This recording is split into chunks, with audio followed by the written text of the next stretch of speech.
浜校のイベントクラスラニテアの登場です。担当は涼子先生。涼子先生より人生の絆という意味のこの曲は私にとって特別な曲です。今回ラニテアが踊ってくれることになりとても嬉しいです。それぞれが人生において大切にしているものとのつながりを大切に思い踊ってほしいと思います。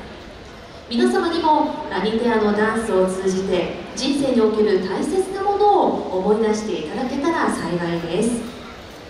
それでは横浜校のイベントクラスラニテアで「おばうほいのうへ」どうぞ。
ありがとうございました。横浜校のイベントクラスラニテアの皆さんでした。